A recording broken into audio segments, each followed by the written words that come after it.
Good morning. Let me know if you could, that you can hear me okay. A little unusual. I'm trying to figure out this thing and why I can usually detach the chat thing so I can put it in a different spot. And I don't know why it's not allowing me to, but it sounds like, okay, you can hear me just fine. That's good. Huh. That's weird. I don't know what's going on there. And I'm not a fan of it right now. Well, there's um, all right. Yeah, I don't know what's going on. Thanks, Kevin. It's just weird. Things get changed up and I can't usually it allows me to detach it. I can see it'll show me what screen you guys see. I just don't know why. So it's nice to know that so I can see, make sure you guys are seeing what I'm seeing. Um, I'm on the big screen, so it's just me. You don't see the PowerPoint.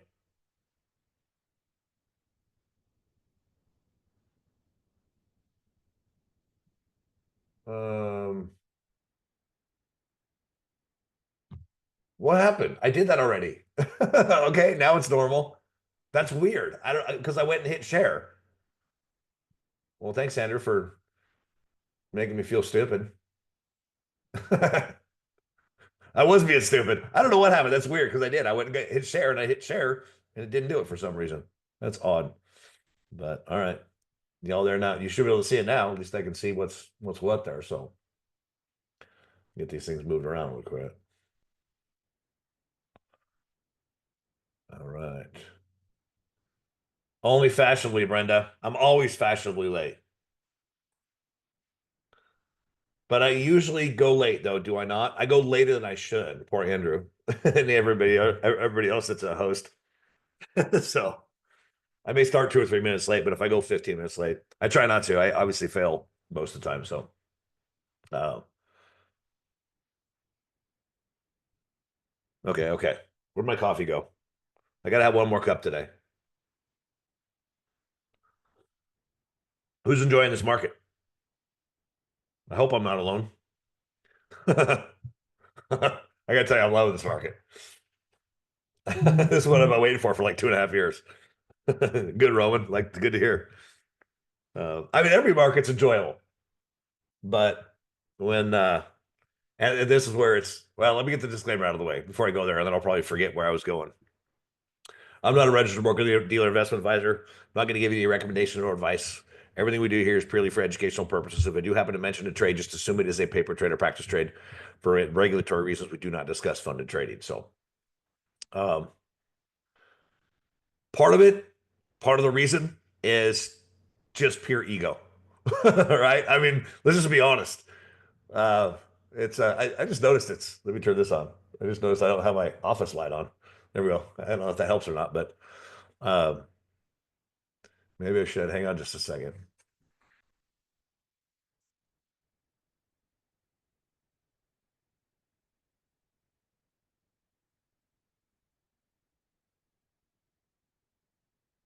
That should be a little bit better. Um, because I mean, for those of you that know me that have been following me and see me here or anything else, if you have, my weekly whispers or patterns and flash, then I've been bearish since the end of 21. And that paid off in 22. And then 23 and 24 were not they weren't bad years, but they weren't as good as they could have been if the market would have kept tanking. Um, right. But I've been saying that too. But I mean, last year most of my trades were bearish. I still did just fine. So um, it's not like it necessarily matters. That's the beauty of trading like we do is we don't have to have a bull or bear market. It doesn't matter what the market's doing. We can still make a profit. And in reality, has it really been a bull market for the last 2 years? I don't. In my opinion, it's not. I mean, you got the Mag 7, and you've got pockets of things that are doing well. But when you really go look at a lot of the companies, most of them have been in a bear trend. I don't know if I should say most. A lot have been in a bearish trend for 3 to 4 years since the peak of 21. And a lot of them, I mean, these are ones that have just been on my radar last week, couple weeks. Estee Lauder, Wayfair, Pinterest, Etsy. Those are just four that I've been looking at, and they're all down 80 plus percent. They peaked out in 21. Estee Lauder was at like 350. I think Etsy or Pinterest, one of them hit 350, and they're all in 30s, 40s, and 50s now. They've lost 80 plus percent of their value, and they've stayed down. They haven't recovered. Some, dropped off. The big boys dropped off in 22, but a lot of them recovered. But you got the Mag 7 that recovered, and that made it look like the market was recovering. And it looked like the market was in a bull market. And it kind of, I mean, I guess technically it was. But I think what's happening now is you've got decades and decades of bad policy playing out. I don't blame it on one or the other. It's not Trump's fault. It's not Biden's fault. It's all their fault. Even Trump from the first term did some things that didn't help, in my opinion, of course. And it's, when you have cancer, sometimes you got to go into the knife, and going to the knife is not fun. So, in fact, that reminds me, I mean, my parents are up this weekend, and my dad's having surgery in 3 weeks. He's got to go into the knife. He's got cancer. I mean, it's minor. It looks like it's not going to be a big deal, but you never know. So, my best friend's dad was 86, and he went in for a routine surgery, and unfortunately never came out. So, that just hit my mind the other day, and it's kind of freaking me out. I'm like, uh-oh. That scares me now because I just thought of it. I'm like, a little nervous about my dad going under the knife in a few weeks. So, I mean, he's overall healthy. So, but so is my buddy's dad. So, you just never know. You gotta cut things out sometimes, and it's painful and it sucks in the short term, and it's tough and it's brutal, but long term it should pay off. So, anyway, it's just in my opinion, it's literally 5, 6, 7, 8, 9 decades of bad mismanagement by politicians. It's not necessarily even the president. Congress is also responsible for it too. So, not to get into politics, but that does have an impact on our lives, right? It has an impact on what is going on in the markets. So it's good to have at least a macro picture of what is going on. So, but let's get back to the regularly scheduled programming. I don't know where your cats are on. I hope they stay away, Brenda. Sorry. I know you want to see them, but one of the new one was begging for food, which is what she always does. I go into the kitchen. I went to get a cup of coffee. She's standing there. I'm like, just relax. I'll give them food after we're done here. I don't make it regular, so I give it to them randomly. They have hard food out there. They can eat whenever they want. Anyway, how did I do on Wednesday? What was Wednesday? Was that the big up day? Oh, it was. I did just fine, mainly because I was almost completely out. I and uh that's Brandon texting out his futures thing. Um, with a drop like we had, and with the news, and this is something I've learned over the years, and I'm glad you asked that because it's a good little nugget that hopefully you can take away today. Is when you get in something like this that's so news driven, when you get an environment that is driven a lot by news, it's not uncommon to have a day like that where news will change. And especially after a huge sell off like that, you've got to remember that there's lots of shorts out there. And if you're on the short side of the market and news changes direction, first of all, most people that are shorting the market are a little more sophisticated than your average Joe, right? Most people don't even understand what shorting is or don't know how to do it. It's not like it's complicated, right? But they don't understand it, so they don't do it. So those that are shorting understand trading a lot better than most people do. And so most of them are going to have stops. And especially when you get a massive move like that, they're going to move their stops down so that if it bounces back, they're locking in profits. And when you cover your shorts, what happens? You have to buy it, right? That's a big part of, in fact, it looks like from some of the data that's what most of that move was from, short covering rally. But getting back to the point is when you get into a cycle of news like this that drives the market massive one way or the other, because it can do the opposite too, right? Going up. It's not uncommon to have another piece of news come out and then completely reverse it, just like we had. So I knew that. I was prepared for it. I figured it would happen. And so I was mostly in cash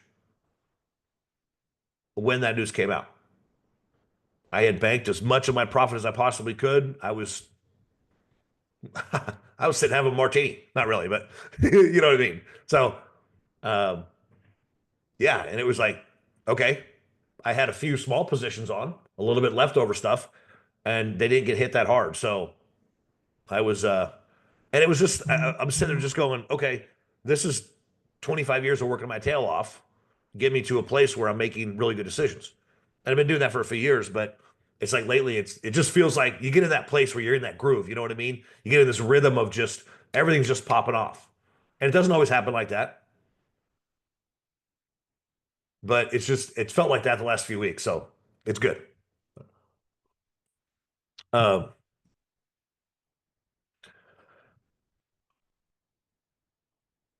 yeah, I'm glad you asked that because that is just remember that. Stick that away in your brain and remember that when we get into highly news driven cycles, then those are possibilities. And you want to protect not only the trades you have, but protect your cash too. It's not bad to be in cash or mostly in cash. I mean, it's frustrating if you are and things, move and they keep moving like I have right now. It's like crazy. Um, Thank you, Brenda. I appreciate that. So, and I do. Um, yeah, I'm sure my mom's freaking out, but she's a worry wart. Oh, that's good to hear, Roman. I'm glad because I know there's a lot of people that didn't. And I've been in that position where I got hit hard. And that's why it felt good to be out and on the sidelines for the most part, except for a little bit. Because I've been in that position where, I just thought it was going to keep going. And it looked like it was going to keep going. And even though it did look like, technically, it looked like it was going to keep going. But again, having that, it's experience. A lot of it's experience that you have those experiences. Okay, next time I'm going to make sure I cash out mostly. If it keeps going, okay, I left some money on the table. That's okay. And this time it worked out beautifully. So, um,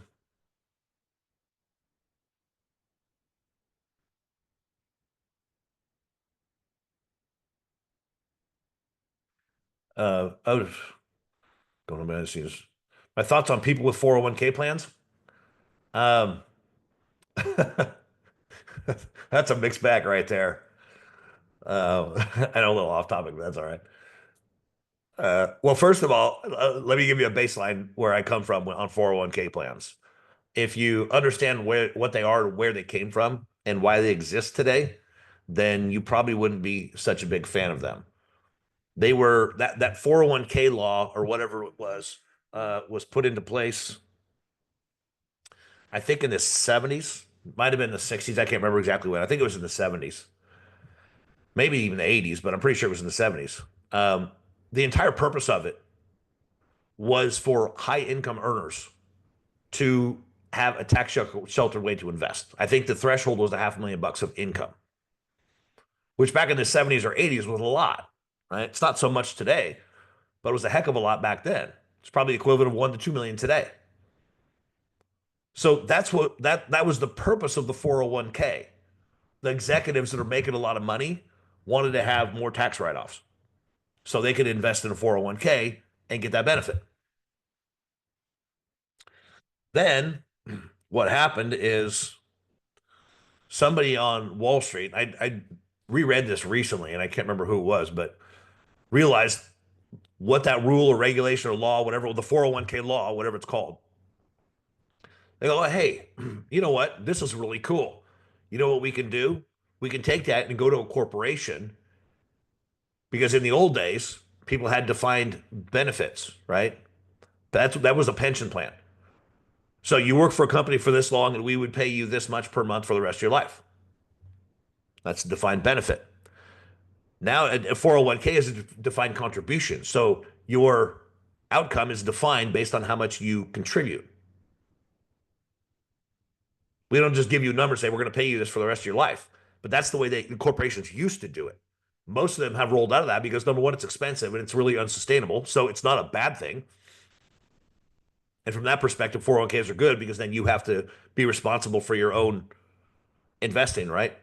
But the problem with 401ks is that that's what they were sold to. They were, okay, we're going to go to these big corporations and say, hey, get your employees off the defined benefit programs and put them into a 401k defined contribution. And then you give them a match, right? It makes them feel all warm and fuzzy. You get a tax write off. Your employee thinks that they're getting a great deal, but then we, the money managers on Wall Street, we will manage it and we will take our fees. That's where the employee is getting hosed. Because, and it's not that they're bad. I mean, years ago when I worked for Comcast, I had one. Um, it looks like Andrew's out. And they did a match of up to 3% or 6% or something like that, which that's why people get all excited about them, right? They're like, oh, they're going to match my contribution. And my neighbor has an option to get one, but um, I think he has, I'm pretty sure he has a pension. He's part of a union. But I asked him, I said, is there a match to it? He goes, yeah, it's something like 2% or something like that. I'm like, it's not even worth it then. I mean, if you're getting a healthy match, then okay, maybe it's decent. The problem that I have with 401ks is that you have little to no control over what your money's invested in. And as a control freak, and obviously I love trading, I want to manage my own money. I don't want somebody else doing it for me. You have a little bit of control, but that's the thing. That was the purpose of it. Wall Street got a hold of them and said, look at this. We can make a fortune off of 401ks. We could have billions, trillions of dollars under management if we get this into the hands of big corporations and make their employees feel warm and fuzzy. So, so again, it's mixed feelings. If you got a good match, it could be a great deal. I don't know what's going on here. This thing's popping off. Are you guys still seeing me, hearing me? Looks like I'm coming through. The video's gone, but whatever. As long as you guys can still hear me. Okay, thank you. Yeah, I don't know what is happening, but because yeah, Andrew disappeared and now it just shows Andrew and it doesn't show me. So I don't know. Yesterday my internet went down for the first time ever, or at least in this house. Um, no, well, I think it went down with Comcast a couple years ago. That's why I switched to fiber. And it went down yesterday. I'm like, what's going on? Freaking out, right? My internet's down. Like, your life just stops if the internet's not good. Okay. Thanks, Andreas. I'll just keep going unless somebody tells me different or something dies. But so yeah, I mean, that's my feelings on 401ks. But, and I've been saying this for actually several years now, is that what's going to happen in this market when the baby boom generation starts to, if they panic, right? If it continues to drop and they're down 10, 20, 30, 40% in their 401ks, they get to 20%. I mean, if you're in that baby boom generation, the second half has just started to retire in the last couple, 3 years. If you're in that boat and you've got your real estate and your stocks are the majority of your wealth, right? And that's what you're going to retire on. Hopefully your house is paid for. And if you have a $500,000 in stocks and you're like, well, I can get 10% a year, whatever they say, it's just ridiculous, or 6%. So if we get 6% a year, well, that's an average, first of all. And that doesn't necessarily account for crashes. I mean, it does, but at the same time, if the market crashes and half your money goes away, that 6% a year is not very much, right? If you got a $500,000, it gets cut down to 250. I mean, at 6%, you're making 30 grand a year. You can pull 30 grand a year and not touch your principal. But you get down to 250, now you're only 15 grand. Your lifestyle just got cut in half, at least off your retirement money, right? So the question becomes, what's going to happen when the baby boom generation, who has a huge chunk of their wealth tied up in the market, that's their retirement funds, when it gets to a point where they start to be like, down 20%, I can't afford to lose any more, I'm out. Does that create a cascade effect where, and we don't know, it's hard to, you never know for certain, but I would imagine at some point, those folks are going to be like, I'm out of here. I would be if I was in those shoes. So anyway, long answer to a short question, huh?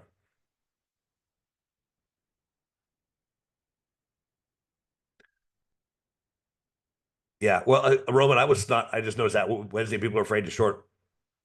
Yeah. I'd be lying if I say I wasn't. I'm like, man, is this rally going to continue? I don't think it will, but I mean, and that's one thing you've got to recognize, that in bear markets and big moves like we had, that the big move that we had Wednesday is common. If you go back and look at the dot-com crash and the 2008 crash, in the beginning of the crash, you get big giant spikes like that. It's actually kind of indicative. It actually leads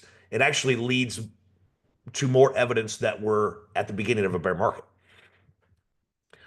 And that's the thing you have to be careful with too. In a bear market, when we are headed south, those kinds of days are more common because you've got bottom feeders, people coming in, trying to pick the bottom. Then you've got people covering their shorts. So it gets the volatility and the velocity and speed with which things bounce is a lot bigger in bear markets. So you've got to be prepared for that. You got to know that and stack that away in your brain and recognize that when you get a big move to the downside, it's good to bank some of your profits or all your profits and sit on the sidelines and wait for it to bounce because the bounces will be fairly violent, right? So anyway, so let's get this premium online workshops, Inner Circle, April 14th to 21st, quarterly ones are the 25th, 26th. Mastering the Trade, April 14th. Mastermind Group is April 15th and 22nd. Trade You, April 16th. Power Hour every Monday at noon. Trading Coaches Playbook, this one every Friday at noon. The joke is on you. That's appropriate for April, huh? April Fools. That was a joke the doctor played on my mom on March 31st. You got at least 2 weeks. April Fools.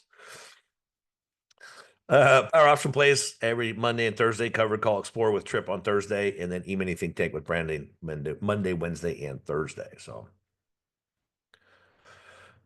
whew. It started off a little fun, huh? So there's those social media platforms you can find us on. If we haven't met, these are all the tools that I have. Probably should add Trade Watch alerts to that, even though it's not mine. That was, I think it was Amelia's baby a bit originally, but she wanted to retire, so she asked me to take over. So I've been doing that for, I don't know, 6 or 8 months now. Still trying to get some things tightened up with it. I got a few things to get finished with it, and there's a few things I want to add to as well. But so if you haven't checked those out, check them all out. So let's talk about this: the love story of skill and luck. I'm gonna test this out again tomorrow. I tried it last weekend. Uh, most things in life are luck, or not luck, but it's a combination, right? It's not luck, it's not skill, it's both. Short-term luck is a significantly bigger factor.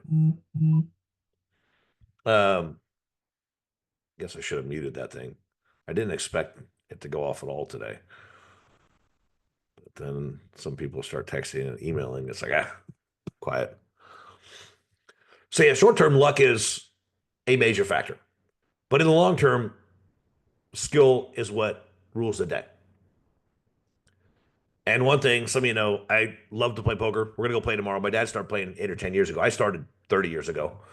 When I was 18, actually, they opened a little casino just south of us, and you only had to be 18 to go in when they opened it. So I started playing poker. I stumbled into it, and I'm like, "What is this?" Okay, yeah, we've played home games all the time. Let me try this. I sat down with $20, and I was out in like 5 minutes. Like 2 hands, I played them out. I'm like, I got to figure out how to play this because yeah, that was fun, but I don't like losing. So I went and bought a book, and the rest is history. But yeah, we're gonna go play. There's a tournament um, tomorrow. There's a tournament every day at this casino about 15 minutes from my house. And my dad likes to play, and there's a little card room in my hometown where he started playing several years ago. So when I go down there, we usually go and play. And so we're gonna go play tomorrow, most likely. Um, Now I just turned 49, Brenda. I just turned 49. So yeah, that's why the joke's on you was funny because it was this month. I'll give you one guess of what day it was this month. It's really hard. um, but poker and trading are pretty much, yes, exactly, pretty much synonymous. And it's one thing that I know some people, yeah, yeah, April Fools. It's always funny too because something about, I don't know how, sometimes it comes up just randomly, in conversation, but it's your birthday? Yeah, of course, it's April Fools. They're like, and they think you're joking. They don't know if you're serious or not. So it's kind of funny. I've been doing that my whole life. But yeah, I'm an April Fool, baby. That explains everything about me right there. And I was serious when I said my mom went to the doctor March 31st. He said, you got at least 2 weeks. Her water broke that night. So I came out April 1st, I was breech, I was feet first, and I was supposed to be a girl. They told my mom she was having a girl. I was Amy Ann until I came out. And they're like, whoops, we need a new name. So I was nameless for a few days. So yeah, exactly. April 1st, feet first, supposed to be a girl, and nope, he's got an Audi, not an innie. Changed his name. Um, so there you go. Some of you just had the light bulb go off. Now I understand why he's a weirdo. So anyway, where was I? Um, oh, poker. And I know there's some people that don't like the analogy of poker and trading because poker is associated with gambling. And I guess it depends on how you define gambling. In my world, it's not gambling because the way I define gambling is taking a risk at uncertain odds. Blackjack to me is not gambling because I know the odds. I know that if I hit and stay on the right hands mathematically, the odds are in my favor. Having a simple counting system gives me 1.5% chance of victory over the house. Blackjack is easy. Poker, you're not actually playing against a casino. You're playing against the other people at the table. That's why, if you pay attention to poker at all, which you probably don't, but um, years ago, I got huge, right? On ESPN, it's a sport. I'm like, this is not a sport. I'm sorry. If it was a sport, it's the highest paying sport in the world, which is crazy. Which that would consider trading a sport then, wouldn't it? If poker's a sport, so is trading. And actually, trading pays higher than poker does. Um, yeah, that's a little interesting fact that there's more money to be made in poker than any other sport in the world if you consider it a sport. But um, the casinos, most of them have removed their card rooms or poker rooms because they don't make any money off them, or they don't make enough money off them. Because the casino hires a dealer, they sit there and they take what's called the rake. They just take a small percentage of each pot. That's how the casino makes money. But they make a lot more money on the um, slots and the table games. And so most of them, now that poker has died out, the popularity of it went away. Now they've gotten rid of them because they're not making money on them. So it's harder to find poker rooms now. And a lot of them are just little private rooms. They're not even in the casinos anymore. So uh, anyway, poker and trading are basically the same things. Um, there you go, Brenda. Say hi. See? There. Sit by your other one. Happy? There's a pun for you. That's why I don't want them to come over here. Now, see, Trixie, the Maine Coon, is just sitting there chilling on the corner of the desk over here. That's good. This one is obnoxious. It's making me appreciate the fact that the first one I got was cool. And it makes me want to take this new one over the neighbor and give him to her, or give him to him. But his wife won't let him take her because I didn't really want her. But nobody claimed her, so she's here now. But they play together, so it's fine. I actually caught them laying on the bed together. Not together, they weren't cuddling, but they were just like 2 feet apart. So anyway, I never in a million years thought I'd ever have a cat, let alone two. I figured at some point I'd get a dog, but it's like whatever. I guess they adopted me, so uh but yeah, poker's the process when you really break it down. If you, I don't know how many of you all are familiar with poker, but it's the same process as trading, right? You're looking for a pattern. You're looking for ace, kings, queens, ace, king, whatever. You're looking for a pattern that says this pattern gives me high odds of winning. And then if you get something like that, just like in trading, right? We look for patterns. You're looking for a head and shoulders. We're looking for a hammer, a hangman, a bearish engulfing pattern, a symmetrical triangle, looking for patterns and says, this pattern gives me odds of success. It improves my odds of success than just picking something randomly. So now I've identified a pattern. Now what do I do? Same thing in poker. I got aces. Now what? Okay, well, first thing you do, what is my position? Because position in poker matters. It's like, am I on the button, which is a dealer? So I get to act last. If I get to act last, then I can see everything in front of me, what's happening, which allows me, gives me more information to make a more informed decision, a better decision. Allows me to analyze more information so I can say, okay, now here's what I'm going to do. And then what happens? And then, okay, you're in the pot. Maybe you raise it. Maybe you do this. Depends on how many people are in, who's in. Is this guy a good player? Is he a bad player? There's tons of analysis to do, just like in trading. And let's say you get in the pot, and then what happens? Then a flop comes. So they flip 3 cards over. You got 2 to start. They flip 3 over. It's called the flop. And then you're making your best 5-hand card, right? You got 2, and then you got 2 more rounds. So you got the first round where you have the pattern, you recognize the pattern, you analyze the situation. Here's how much I'm going to risk. I'm going to risk $2,000, $5,000, whatever it is, right? And then somebody stays in. Okay. Now the flop comes. What happened now? Okay, I had aces. Another ace came on the board. That's good, right? That gives me three of a kind. But what if there's two kings? Well, actually, that would make me a winner anyway. Never mind. But you've got to then look at it and see what else could there be on the board? What other potential hands are there? And could the other person that's still in the hand, or the other people that are still in the hand, could they have something better than me? So again, you go back to analyze and say, what is going on here? What did they bet? Did they bet a lot? Could they have a strong hand? They could have this, they could have this, they could have this. And if that's the case, then do I have them beat or not? If I think I have them beat, then maybe I bet a lot. Maybe I bet just a little bit. Scaling. Is that hitting anybody? Hopefully. So then you got to make a decision, because then you have another round of betting. Then you have another card come. And then another round of betting. Then another card come. Another round. So you get to 5 cards on the board. And you have 2 in your hand. You got 7 cards. You're using the best 5. So this happened to me last weekend. I hadn't played for a while. I decided to go play in the tournament. So I went. And the second hand, I won. Nobody stayed in. I ended up getting a nut flush. Nuts is when you have the guaranteed winner. Nobody can beat you. But then 2 hands later, I got a pair of 10s. And I was on the button, so I was late. So I raised it. And 2 or 3 other people called. And the flop came 6, 9, 10. So I've got a set of 10s, which is very good. And there's the only other potential hand out there is if somebody had a 7, 8, they would have a straight. That's the only other hand that can beat me at this point. And so I decided to slow play it. In other words, I want to build a pot because the odds are that I'm going to win this thing. You get 3 of a kind, you're like 70, 75% chance of winning. Just right after the first 3 cards. And so I checked it. I didn't want to give away that I had a strong hand. So this guy down at the end bets. Another guy calls. And I went all in. Right over the top of him. I just like, I'm all in. And he looks at me and he's like, oh, crap. I think he knew he was beat.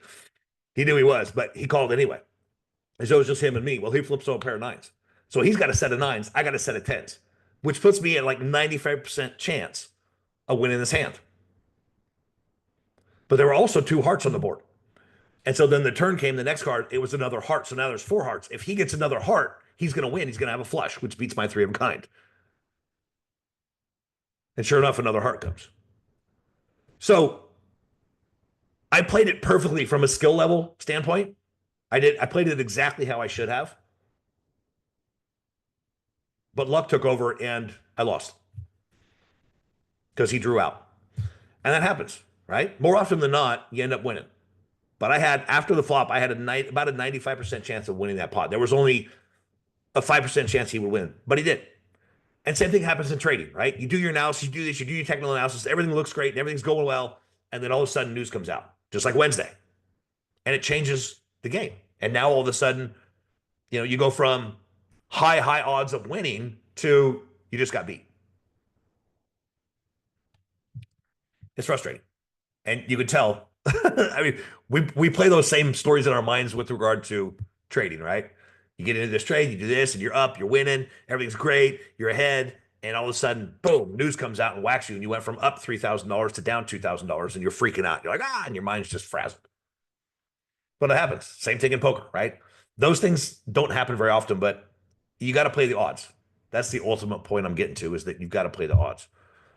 So skills to develop, technical analysis, I think that's pretty obvious. Foundational, just basic economics, macro.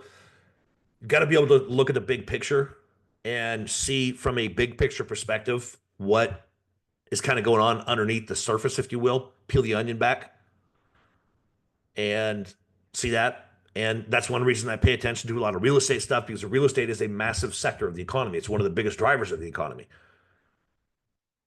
If real estate is not doing well, if people don't have equity and cash, they're not going to Home Depot, they're not going to Lowe's, they're not buying this, they're not doing this, they're not doing that, they're not upgrading their houses, right? They're not doing new decks and doing this and doing that. So the whole housing sector makes up a vast percentage of things. And right now, prices are still really high. Interest rates are high. One of them has to crack. Either interest rates need to drop or the valuations need to drop. And it looks like at this point, valuations are starting to drop. So again, going back to that question of you got the baby boom generation, they've got their homes, they probably have a lot of equity in them. But if they have a home that's worth $500,000 in a year, it's only worth 300,000. They're looking at their numbers going, hey, I got a $500,000 of equity here. I'm feeling rich. But if it drops by 200 grand in a year, what happens? Now they're like, oh, I can't tap that. In the back of your mind, you're like, I can go get a loan for a couple $100,000 to live on, but now it's only worth 300 grand. It's gone down 40% in value. I can't get a $200,000 loan in this house. I mean, you probably could, but you know what I mean? So a lot of the wealth effect is just how people feel, consumer confidence. How are they feeling about their wealth? Do they feel wealthy or not? If they don't feel wealthy, then they're not going to spend. So it's this perpetuating cycle, right? If the valuations of real estate start to drop, then people feel less wealthy. They start to pull back and they don't spend as much, which again just creates that downward spiral. So understanding that just the big picture perspective is important. Risk reward, obviously, in scaling, I've talked about that ad nauseum. So you should all understand that. If you don't dig into it, scaling especially. On one hand, I wish I wouldn't have. I'd probably be up 50% more in the last 2 weeks than I am. But at the same time, it could have just as easily whipsawed. It could have gone the other way, just like it did Wednesday, right? And it could have crushed me. And I've been in those shoes before. I've gotten heavily loaded up, expecting things to do what they did. And then it goes up and I get beat down pretty hard. That's one of the reasons I scale like I do. Because I'm content taking a massive win on a quarter or a third of a position and taking pieces of it out as it goes. I'm going to show you actually here. Let me get through this and then we'll. I'm a little bit cranky about one right now. It's good. It's a perfect timing actually. We do the skill and luck, and I'll show you exactly what I'm talking about. Vision is one. I talk about this occasionally. Uh, that's essentially what we're doing. As traders, we are looking at what has been, right? We're looking at the history of a stock, the movement of a stock, what it's done, what it's doing recently, and saying, based on that information, what might come next. And it's fresh in my mind because I was doing it on my weekly whispers recording that I did last night. Um, Steve Jobs, everybody considers him a visionary. What he did wasn't anything spectacular. He just looked at the music industry and said, well, we had records, and then we had the 8-track tape, then we had the cassette tape, and then we had CD. And guess what? There's these little tiny microchips that come out that, can store information, store data, and you can put music on those things. And if we just take those little chips, put music on them, and I can take and put all that giant, massive thing of CDs that you have carrying around in your car that you have to pull out while you're driving and stick in this thing. You know what? I can take all that entire thing and put it on one little tiny device. And you can have your music, you can have whatever you want with you at all times. You can carry it all over the place. On one hand, it's genius. On the other hand, it's not that big because all he did was look back at history and say, here's the progression we're making. Here's what could be coming. And he got in front of it. He didn't wait until somebody else did it. He did it first. He said, I'm going to get in front of this. And that's what we're doing is trading. We're analyzing the chart, saying what is going on here? What's happening here? What do we think is going to happen next? And getting in the way of that. That's all we're doing. But that's where vision comes in. Because a lot of us, and I get caught up in it too, where it makes a move and I should have done this. The woulda, shoulda, coulda syndrome is deadly. And you're going to miss trades all the time. It still irritates me, but I don't know. I'd like to believe that one day I'm going to get over it and not let it irritate me, but it's not going to. It always does. It's the nature of the beast. And just like, I use baseball all the time. Professional baseball players, they go up to bat, they swing the bat, and if they strike out, they get all upset and cranky. No, they play back in their mind, go, could I have done something differently? And they take a few seconds to analyze it and go, you know what? I went up and swung the bat. I struck out. They walk back to the dugout, grab their glove, and go play defense. It's just what they do. And same thing in trading, right? And when you miss something, you swing, you watch a pitch go by, and you strike out. It's like, it's irritating, but it's the nature of the beast. It's going to happen. So you just have to learn to accept it. It doesn't feel any better, but you've got to get that mentality to a point where you're like, okay, it's part of the bigger picture. It's part of the game. just like a baseball player. You're going to strike out. You're going to watch pitches go by. You're going to have an umpire make a bad call. And, it's frustrating and aggravating, but it's part of the game. And you just move on to the next thing. I think that's one of the biggest things that we can do is go into the mindset part, which is the most important piece. I think one of the biggest, most important things you can do from a mindset perspective is, I mean, when you think about professional athletes, and I go to baseball all the time because batting and trading are very similar, is a law of averages, right? You got 160 games, you got 3 or 4 at bats every single game, you got 6, 7, 800 times at bat. You're not going to get a home run every single time. And when you hit a home run, in fact, I meant to look that up. I was curious. Um, what is the percentage of? I meant to go ask Grok this. What is the percentage of back-to-back home runs? Because they don't happen very often, right? But we come into the market and we get into trading. You get a giant home run, and you go out swinging at the next thing, thinking that you're going to get a home run again. And the odds of that are extremely slim.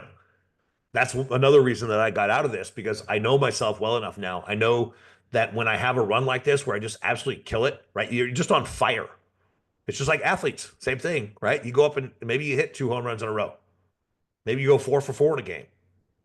Maybe you have a 3 or 4 game streak where you're hitting 80%, right? We all go through streaks like that.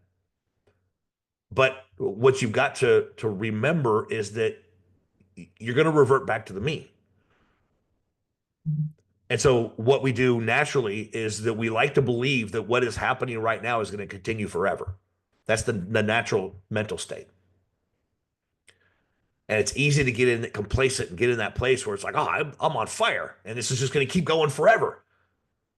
No, it ain't. The odds of you hitting a home run back to back are slim. And the odds of you hitting multiple home runs back to back to back. And I've learned that the hard way because I get stuck in that mentality and I have to fight against it. It's like you can't, it's not going to keep going that way. You can make 50, 60, 80, 100% for a period, but then you're going to revert back to the mean where you're making your average, 2%, 5%, 10%, whatever you're at, right? So here's the way I say it. If you don't humble yourself, the market will. And what I've learned by having the market slap me across the face multiple times, probably hundreds realistically, is say, hey, dummy, you know what? You're not going to keep going at that pace. That's another reason I got out of these positions because I was killing it. And I'm like, I know it's not going to continue. And I'm not going to get full of myself and think that this is going to keep going. I hit a home run. I hit a couple home runs. I had a spectacular game, rein it in, go home, rest, and get ready for the next game. Take a break, whatever. You know what I mean? So you've got to have that mindset. You've got to know what reality is and understand that, okay, trading is difficult. It's hard. And it is about odds. It's about law of averages. And keeping your mindset straight is the biggest thing. But I think the most important thing with regard to mindset is bouncing back from defeat. And that is the differentiator between the pros and the amateurs. The pros go out, they swing the bat, they strike out. It doesn't really bother them that much. I mean, it might a little bit. You don't see them freaking out, throwing their bat, screaming at they just walk back to the dugout and they move on.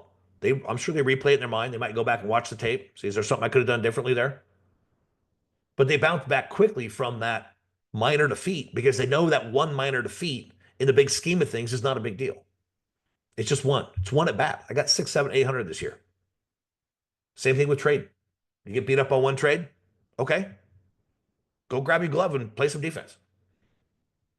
It's not that big of a deal. In the big scheme of things, it's not a big deal. So you got to learn to bounce back and keep your mentality in check. Bounce back from the defeats. That will keep you going long term. So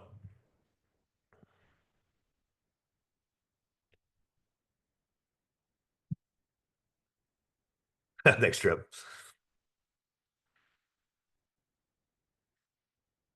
Oh yeah. And you're cranky about it, right? But I'm in that place right now, literally right now as we speak. I'm like, I should have held on to these stupid things. He said, if I myself leaving money on the table because my trade's already a home run, and I'm fine with it. Yeah. Well, I don't know if you scale or not. Get over it. Yeah. um, okay, that's what I thought. But yeah, even then, it's still irritating. So Um, so let's move on to luck because there's a list of things to develop for luck. None. Zero zilch. But remember that short term is luck, long term it is skill. Where's my Omega charts? And this is all moved around a little bit. Let me recenter this thing. Um, which is it? I'm gonna, well, that's exactly what I'm doing, Brenda. I'm gonna show you exactly what I'm a little flustered with. So if you haven't been paying attention to gold today, I think for the first time in a long time, I saw CNBC actually talk about, like, come out with a headline talking about gold. Now that it's at all-time highs, it's up, what, 60, 70% in the last 8 months or a year? I mean, it was at 2000 just 8, 9 months ago, 10 months ago. And now it's at 3250 right now. And a lot of gold stocks. I'm curious to see what AEM is doing. Interesting. That's not as, oh, that doesn't have today yet. Sure, that's up a bunch more. So gold's in this huge bull market. I'm not saying to go buy it, but I mean, I don't know if you're too late to the party now or not, but it's at this moment in time, it's a little too far for me. I wouldn't be okay. Yeah, that's not an all-time high. This did a reverse split, I think. Yeah, it did. Or did it? How was that? Can't tell if that's a reverse split or not. No, it's not. That's a regular split. They used to show on here what it was, like a 2 for 1, 3 for 1. You put your mouse over it, and it would tell. But that's a let's see, it was 21, opened at 13. That looks like a 3 for 2.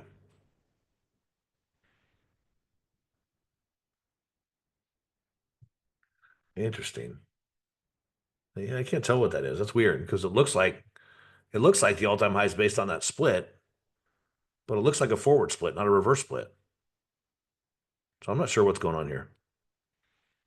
But maybe it's not an all-time high. It's certainly a multi-year high. But back to NEM, I have AEM I liked, but NEM is the one, the main reason I've been playing this, well, since right around here. I mean, this it had a nice little double bottom here, about 38. But this was an earnings announcement, and they just got blitzed. I would debate you on that trip, but I don't have enough time to. um, I mean, I would just ask you this: how do you make luck? um, I mean, I know exactly what you mean. I totally get what you mean. Uh, long term, I would agree with that. But yeah, NEM just got absolutely blitzed. And then it was actually back in here that gold was in 2000 and started to rally, and NEM double bottomed. And I started playing it somewhere in here, and I've been in and out of this thing now for months. But this one was crazy, and I was a little cranky because I got out. I mean, I've been in and out. I scale in, so I'll get into a little bit, then I'll add to it, and then I'll take it out here, and then just play it, maybe leave a little bit there. Well, I added to a position this day right here when it gapped down. I'm like, I don't think it's going to stay down here. We got a little bit of support here and it started to bounce back. So I'm like, you know what? I think I had 1 or 2 contracts sitting there, not much, expecting it to do what it did here. And then it gaps down. It's like, ugh. So I'm underwater. I added to it again. And then, no, I had 2 contracts, just a small position. I added 2 or 3 more here. And the next day it's like, ugh. But I'm looking at this going, there's support. So I added more to it here. I don't want to say I was dollar cost averaging because I wasn't. I wouldn't. Well, I guess you could call it that. I wasn't doing it for that purpose. I just expected this thing to move to the upside because gold really didn't sell off that. It did sell off a little bit. Well, actually, it sold off pretty bad, but not 3 days worth, and then it bounced back. Um, and I expected it would bounce back anyway. So was I taking a risk? Yeah, but I added a bunch into it. The next day, I peeled some of it out here, started peeling it off, and then this day right here, it started to sell off. And I'm like, I still had a decent sized position. I'm like, I'm going to peel this back a little bit because it looks like it's going to keep going lower. And I thought this momentum might continue. I left a little bit there, but and then it gaps up the next day, of course, and it takes off. And I'm like, okay, well, I'm glad I was still there. I was upset I didn't have as much, right? I had three times as much the day before. I peeled out, had left a third of a position there, and I was a little cranky. But then I'm like, it's all right. And then yesterday it gapped up a little bit in the morning. I'm like, you know what? This thing, there's a lot of momentum. Gold's going crazy. It looks like this thing's going to continue. I thought, you know what? This is, I think, a good long term play as well. Because I'm looking at this long term going, I think NEM is probably going to go back up here to about 75. That's the kind of recent, well, that's 21. I don't know. I don't think that's an all time high. Maybe it is, though. No, it's not. Yeah, this, I don't know what this, those must be reverse splits, but I'm looking at this thing going, you know what? It has a decent chance of going back to 75.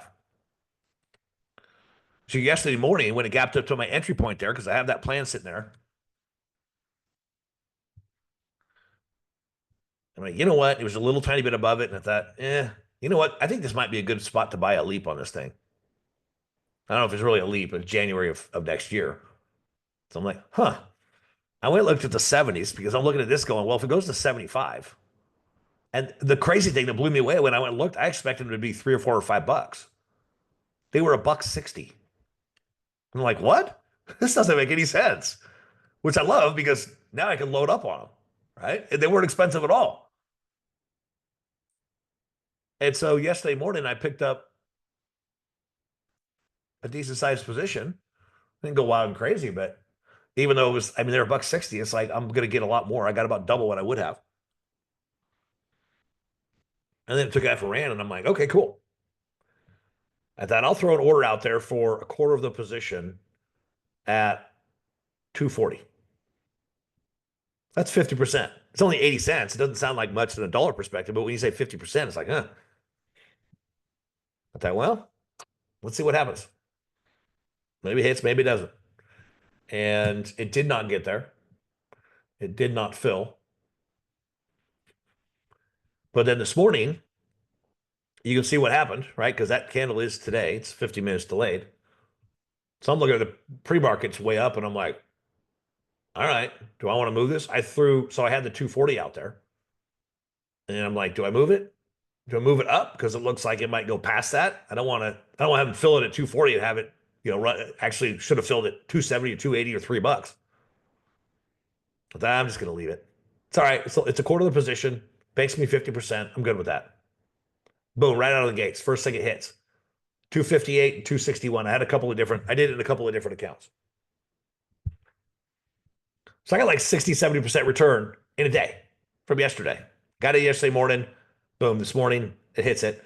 Like, you know what? This thing, if it keeps running, I would take a double. I'm going to put a quarter of the position, put it out there for a double. And if I double my money, I'm good on another quarter of it. And like an hour later, it goes and hits that. Let's see. I'm looking at it right now. It's not even that, actually, 708. So the first one's filled at 6:30 and 1 second, 6:30 and 11 seconds on the other account. And then at 7:08, 38 minutes later, they hit it 3 1/4. I paid a buck 60 for them yesterday morning. So I'm like, cool, I'll take a double on that. And now I have a half a position that's still sitting there. And this is where I get cranky because they're at 360 right now. They're 350 by 380. And if I would have put them at $4, they likely would have hit. I mean, you can see there's a little bit, it's about 40 or 50 cents off the low. So if I would have had an order out there for $4 instead of 3 1/4, they would have hit. But you know what? That's the mentality part. I'm like, could have made more. But it also could have gone the other way too. It could have just easily gapped up and sold off, which is what I actually expected to have happen. I did not expect it to continue to run like it has. But here's the beauty, and this is the point that I'm getting to. This is where this gap, the fact that I got in yesterday morning, the fact that it moved from 48 to 55 in a day and a half, or basically 24 hours. That had nothing to do with skill. The skill came in analyzing the chart, looking at it, going, okay, we're in an ascending triangle. You've got lots of momentum, lots of volume coming into this thing. Gold itself, again, looking at more than just the stock, going, gold is rallying like crazy. It was at 3,000 3 days ago. Now it's at 3,250. I mean, yesterday it was at 3,100. It moved 100 points from Wednesday to Thursday. And I'm looking at it going, this thing has a lot of momentum. I think it's going to keep going. And part of that too is again the dollar, which let me see if I can get a chart on it. It was rallying a little bit right now. The dollar is inverse, right? The dollar and gold usually go opposites. So there's the dollar, right? The bottom chart is a daily chart, and here's the 5-minute chart. So you can see the dollar's just been getting hammered. I mean, it hit 110 shortly before Trump got inaugurated, and it's been downtrending ever since. Why that is debatable, but uh, gold and the dollar are inverse. They're negatively correlated. So when the dollar goes down, gold goes up. What happens a lot of times, people will dump their dollars and go buy gold, and vice versa. And I would imagine if gold, especially if gold really continues to rally, then eventually people take profits on that and dump their money back into the dollar. So again, just pointing out some things that are these are skill-based things, is understanding that correlation between certain indexes and certain instruments, and knowing that at a deep level is what allows you to have the skill level to say, okay, this is what might happen next. Ascending triangle, again, there's a pattern showing up. We have a short-term trend that's in place that it did break it, but not for very long, and move back above it. The volume analysis, all those little things of skill level that brings you into the place that says, okay, now is the time that the odds are high that it's probably going to do this next. The fact that I've crushed it the last 2 days, that was pure luck. The analysis part's the skill. That's just pure luck. And that's part of the reason too I've taken this off, and I'm debating whether to take more of another quarter of this thing off, because the odds are this thing's going to retrace back some. It's not likely to continue to run. But again, here's the beauty of scaling, which is a skill thing, is that I don't really care. I think I have, let's see, I paid $1.60 for those. My cost basis, when you calculate all out, my cost basis is, it should be about 37 or 38 cents. I think is what I ran the numbers on it this morning, just out of curiosity. There's the beauty of scaling. You can take, okay, I paid this much for this. I've taken out profits at this level and this level and this level. And now, because of that, my cost basis is lower. Therefore, my odds of taking a net loss on this trade are substantially lower. And again, it's about managing your risk. If you manage your risk well, then you're golden. Now, there's the other thing too. I mean, going back to this, because I'm cranky, these other ones that I bought, I don't remember where I got the other ones, but they were August. They were a little shorter term, still like 4 or 5 months out. But I think I paid $1.35 or I paid $1.70 for some and $1.35 for others that I added to it. And those closed this morning at like $4.50. And I'd sold off 2/3 of them like 2, 3 days ago. And I'm like, like, I would have made a killing on those if I would have just left them alone. But at the time, I was like, I don't know if this thing's going to keep going down or not. So I'm going to leave a little bit there. I can handle the pain on, if it continues to fall on that small part of the position. And that's the mentality part, is balancing out that, okay, I bought it for this. I literally just got a 300% gain, but I'm still cranky that I could have had a 300% gain on 3 times as much, right? You see what you missed out on and not what you got. That's the mental side of trading. And it's a constant tug of war. But just like a baseball player, you can't get caught up in it. Your mind's going to go there. You just have to fight it back and be like, okay, get back. You know what? Go back to the dugout, grab your glove, and go out and play defense. Stop worrying about all this other stuff. Okay, you didn't hit a home run this time. So what? You struck out. So what? You know what? You got another at bat coming up. 2 more innings, you're going to have another at bat. You're going to have another chance. You might hit a home run on that one. Right? So, but trading is exhilarating and frustrating. When it's going the way you want it to and it's doing what you want, it is exhilarating and frustrating at the same time. Because I'm looking at this going, there's a lot of money I left on the table, but I also made a lot. So I can't really, I mean, I can complain, but it doesn't do me any good. It's one of the biggest hurdles for most people to get over. Because then what happens? And here's the key. Okay, and I'll finish with this, I think.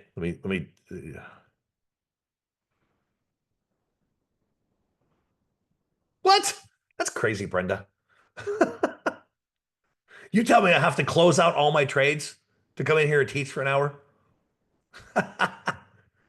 Well, you know what? I'm glad you said that actually, because that brings up a larger point is that I don't have to, I don't need to worry about my trades.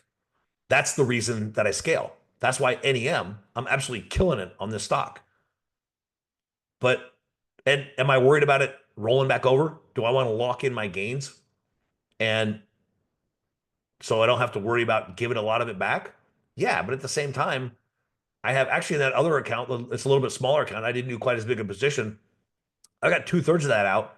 And even if that last one, my cost basis is actually negative on that third of a position that's still there. I've got a profit on the other 2/3. So that no matter, even if that one goes to zero, I still have a profit. So yeah, that's the thing. I can sit here and teach. I'm not worried about it. I'm not worrying about them. That's what I'm getting at, Brenda. I'm not worried about them. I mean, I don't want to see my profits go away. I want to lock them in to a certain degree, but at the same time, what if it keeps going? What if NEM keeps running? What if it does go all the way to 75? Because there's options that are going for what are they now? $3, $3.50? Yeah, they're 3.5. I have an order out there for the day to hit at 5 if it does. Yeah, but I'm talking about it to teach a lesson. That's why I'm bringing it up, is to make sure you keep your mind straight.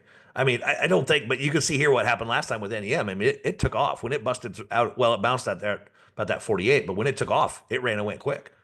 I mean, that was once it broke out there. What's that? 223 and 4. So about, I guess that was about 2 months. So it looks quicker than that, but that's about 2 months of time. So if in 2 months it runs from here to there, I still have 6 months on that option. They're going to be going for 10, 12, $13. I paid $1.60 for them. And actually, right now, my cost basis is like 30 or 40 cents. So I can sit on it, I can teach and not worry about it. I'm not worried about this at all. Mentally, I don't care. I mean, it's like one of those things. Okay, so if it pulls back a little bit, and that's really where my mind's at, is that if this thing drops back off and fills this gap and comes back down here about 50, I can reload those in if I want. If it does pull back and I give back some of those gains, okay. Well, and there's earnings coming up actually. And that's another thing too, is that on one hand, and that's why in that account that I have a guaranteed return no matter what happens, I have no problem holding that one over earnings. Because if they come out and have killer earnings and it gaps up big time, then yeah, I'm getting a grand slam out of it.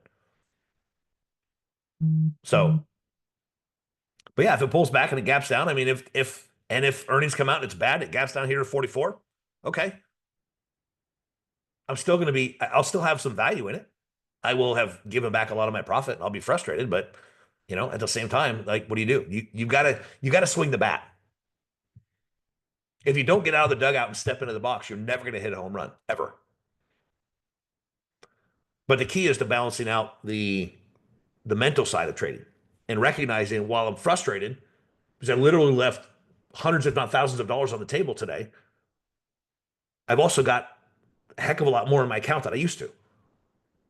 So, but it's that tug of war that you get stuck in going back and forth. Like, I should have done this. I should have done that. And you're going to go there. There's no avoiding it. It's natural. The key is to battling it and winning the long-term war against your mindset. Hopefully that makes sense. Or is that just totally crazy?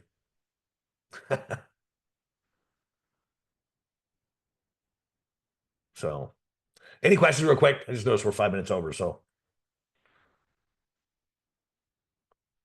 yeah, I mean, this was just total luck. Just like, I mean, with the puts I had last week, the whole market just getting absolutely tanked. That was, uh, part of it was skill, but most of it, getting those kinds of returns was luck. In the speed with which we got them. Same thing with NEM. This was total luck to get in yesterday morning when it was here and to just kill it and get most of my capital back in 24 hours. That's luck. Now, the skill part is keeping that cash in my account and redeploying it when it's the right time. So, anyway, all right, see you, Trip. You too. All right. I don't see any other questions or awesome. Thank you, Brent. I appreciate that. Love you too. This is always fun. I'm here to have fun mostly. And that's what I like doing. So, And you can tell. I mean, I love trading, especially when things are rocking. You know, when you're on a great streak, then it's always fun.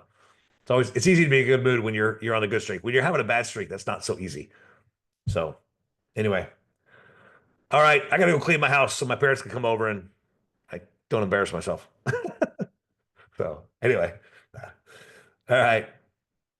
Thanks, Kevin. Appreciate that. So, all right, y'all have a great weekend. We'll see you. You see you next time. God bless. Bye bye.